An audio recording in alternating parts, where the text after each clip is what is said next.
So there's an old story about a man from the city who was out driving one day in the country. This was before the invention of GPS, and the signs on the road weren't very good. So the fellow got lost.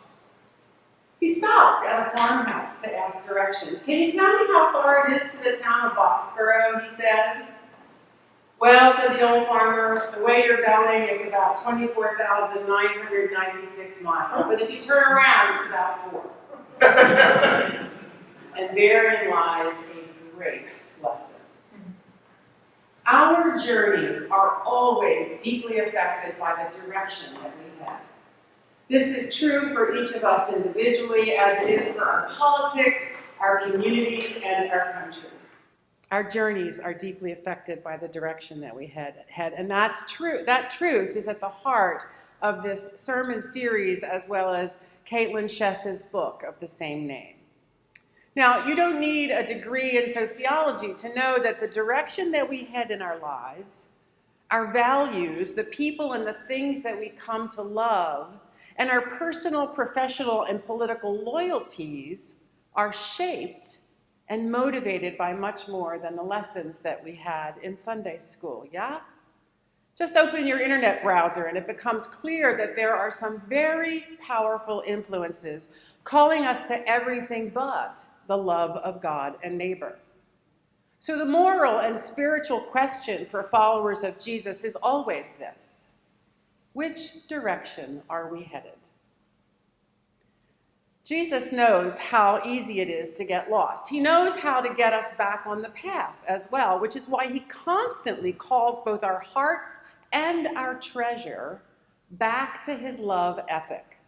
Because love and loyalty are both co-joined, and they're a two-way street. In this text from the Sermon on the Mount, he says, "Show me your treasure, and I'll show you where your heart is." Surely he also meant, "Show me your heart, and I'll show you where your treasure goes." In other words, the direction of our love defines the direction of our lives, and the direction of our lives defines the direction of our love. These things that we love and where we put our energy are inextricably linked, co-joined, and a two-way street. We were made to love God, but we spend much of our life searching for love in all the wrong places. So how much energy do we expend looking for love in things and status and safety instead of God? Jesus' commands in these verses that we read today all relate to our loves and our loyalties, and it's a powerful reflection on this two-way street. In verses 19 to 21, the ones about treasure and heart, he is saying simply that the things we value display what we're all about. In verses 22 and 23, the ones about light and dark, Jesus observes that the things we love or the things we hate will influence every part of our lives. Are you with me? And in the final verse, 24, we're reminded of this very well-known truth, that we cannot serve two masters. That which we love the most will determine our greatest allegiance, our greatest loyalty, and the most of our devotion. Part of why Jesus spent so much time talking about things like matching our values to our actions is that he knew something about human beings, and that many of us like to ignore these things about ourselves. Our lives are determined more by our loves and loyalties than the beliefs that we claim to hold in our minds. Tom talked about this a lot last week. We may say and even think that the Jesus way is our truth and the life direction that we want to live, but when we examine what our hearts actually love and where we place our time, talent, and treasure, we see where our allegiance actually lies. Needless to say, politics has a unique ability to capture our loves and loyalties in dangerous ways. In her book, The Liturgy of Politics, Spiritual Formation for the Sake of Our Neighbor, Caitlin Chess explains that our political participation The media we consume, the conversations that we have, the way we vote, the rallies or events that we attend, does not merely shape our political belief, but it shapes us all the way down. Moreover, the line between political beliefs and moral beliefs and theological beliefs is blurry, if not entirely invented, which is why we're talking about these things in church. Political values don't stay political. They become ultimate. So the faith community best be providing some context for the political messages of our times, if not an alternative message. You see, political projects have a teleology. They're moving in a direction, the direction of a certain view of what the world should be like or how humans should act and the good goals that we should all be working toward. We're wrong to assume that we can go unaffected by the teleological pull of the political projects we participate in, Chess writes. For where your treasure is, there your heart will be also. In this text, Jesus illuminates this universal human truth. Our emotions, our desires, our loves are powerful forces in our lives. Some things, like earthly treasure or wealth, more powerfully draw on our hearts than others. Politics is an area in which our heartstrings are pulled incredibly strongly. Think about just the kind of political coverage you might listen to or watch on an average day.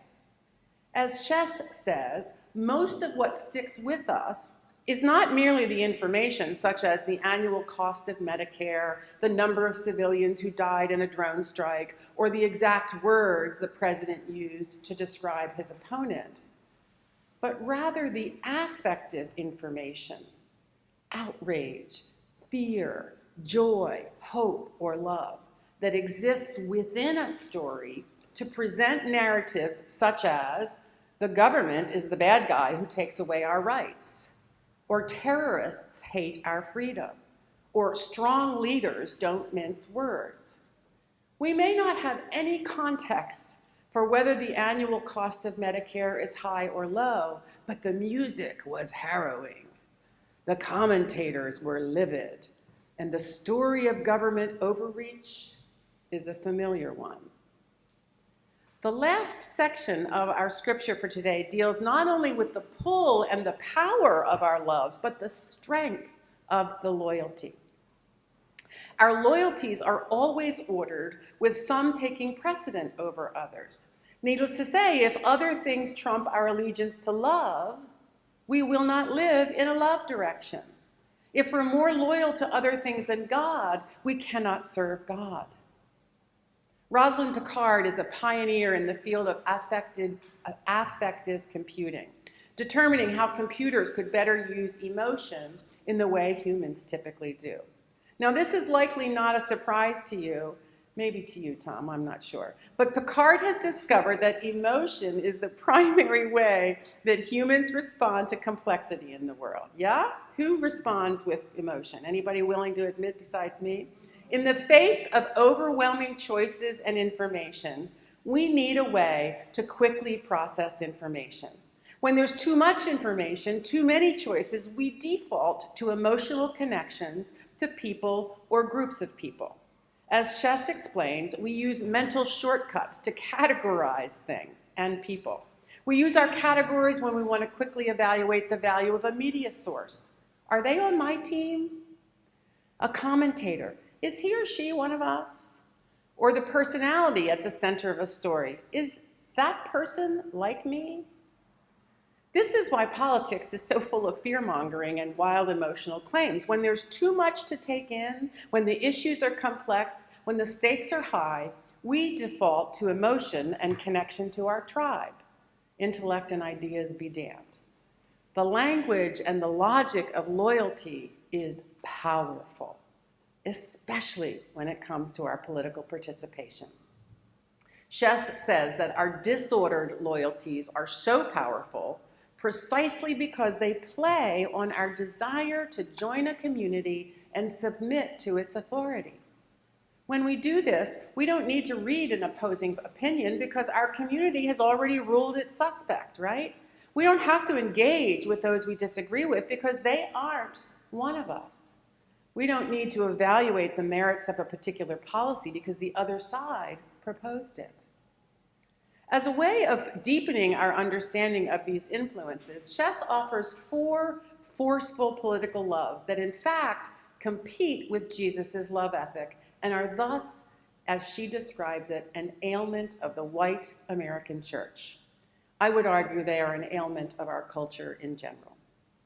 So strong is her representation of these forces that she identifies them as gospels. So as we think about these gospels that I'm going to describe to you, I want you to remember what Jesus said. The things we value display what we love. The things we love will influence every part of our lives, and our loves will determine our allegiance. So first she talks about the gospel of prosperity, which Jesus addressed a lot when he warned us about the love of money. Now, this is not the prosperity gospel with capital P that's preached in churches that promise if you make a donation, you'll get rich. This is the gospel of the American dream, of capitalism and consumption. This is about the belief that we are in control of our lives, and particularly our financial futures. It's the gospel of a free market. It's trusting that a capitalistic society will reward anyone who works hard. Thus, it is the gospel of success as defined by wealth and failure Thus, it's the gospel of success as defined by wealth and failure as defined by poverty. If your business fails, if you lose your job, if your bills pile up, you are at fault, and your failure is a moral one. America rewards the righteous with wealth, and poverty is a result of sin. This gospel is, as Chess writes, not merely learned, it is in the air that we breathe. And we celebrate financial successes with language that betrays just how much we believe. Language like, you earned it, and God is blessing you. Second on her list is the gospel of patriotism. The patriotic gospel thrives on a captivating narrative about a superior nation, her special people, and her mission in the world. It's a salvific story of manifest destiny, communicated in symbolic ritual and sacrifice, and it damns us to uncritical allegiance to our country, to the detriment of allegiance to God. This gospel is imbued with historic beliefs about our nation as our status as a nation chosen by God, the faith of our founding fathers, and biblical promises that we have appropriated for America. Like all gospels, the patriotic gospel thrives in our hearts to the extent to which we think it's just the way things are, and not unique values and beliefs that we've been immersed in for so long that we no longer recognize them. Saying that out loud makes me think that if Isaiah were around today, Tom, we would add this sickness to the list of things that makes God nauseous. The security gospel, our third example, is grounded in biblical stories where God protects the righteous. And only the righteous, right? Daniel in the lion's den, the Red Sea parting, Peter's escape from jail. While the world is actually not a safe place, the American security gospel promises that we Americans need not experience any vulnerability, and that we can expect and ensure our own safety. It tells us to believe that the world is just and fair and that we can make and keep ourselves, our community, and our nation safe. If I do and say the right things, I will stay safe, and tragedy only happens to people who let it happen. If something bad, violent, or unlawful happens to you, you must have been asking for it. This gospel blames the victims of sexual and domestic violence, drives the call for law and order, fuels the argument for more guns, a militarized police force, gated communities, private security systems, and legislation that legalizes discrimination, like the war on drugs, and that exacerbates social division and mass incarceration. Finally, Chess grounds much of her reflection on these forces in the gospel of white supremacy. Simultaneously pervasive in and denied by the white church, and thus across this country founded by white Protestants seeking religious freedom. Religious and racial prejudice have been combined since the beginning of our country's history to construct the social category of race, with most American denominations either being formed with provisions for slaveholding members or split over the issue. Scripture was used as a weapon to defend the institution of slavery during the Civil War, and Christians used theological excuses for complicity with Jim Crow laws and opposition to the civil rights movement. Many are doing so still. This racial segregation of our communities and churches isolate our social contexts. It limits our interaction with difference, and it nurtures stereotypes. For people of color, this segregation decreases exposure to the benefits of white communities, such as high rates of civic engagement and influence from educational institutions and social networks that provide jobs regardless of socioeconomic background. Moreover, our segregated social contexts, including the church, encourage racial stereotyping and inhibit cross-group interaction. Over time, white people passively absorb racial messages of superiority, messages that can go unchallenged for an entire lifetime. Racial fidelity is built in, and like with these other gospels, it is literally the air that we breathe. Needless to say, our entanglement with white supremacy is a powerful form of resistance to God's love of all creation and Jesus' love ethic. These gospels are so powerful because of their captivating narratives, their comforting beliefs, and the rituals and practices that form them in our lives and across our communities. While each gospel has its individual characteristic, each is also communal and cultural. It's tribal, making it so powerful because it's part of the societal atmosphere,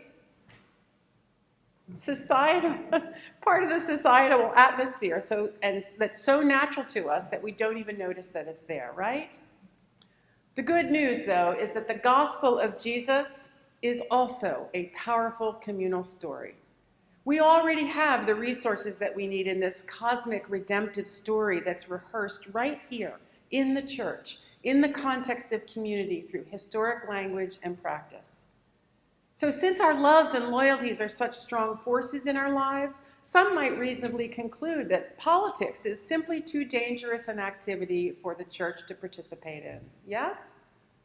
Certainly the argument consistently wielded about the separation of church and state, the tension in the marketplace and in the city square between the religious and the non-religious, and the rules that are probably in place at your holiday dinner table about what we can talk about, would certainly have something to say about that, wouldn't it?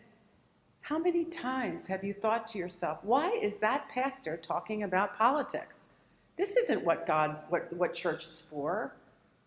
Maybe you're thinking that right now. Are you?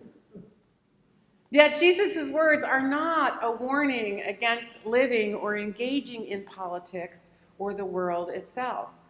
Rather, it is a warning against laying up treasures here, a caution about wealth for the sake of wealth, a big, loud alarm about making treasure, America, security, and whiteness our God. When our loves and loyalties are properly directed toward God and God's kingdom, when our hearts are grounded in an ethic defined by love of neighbor as ourselves, then we will be able to more properly interact with the important political issues that affect our neighbors here and now.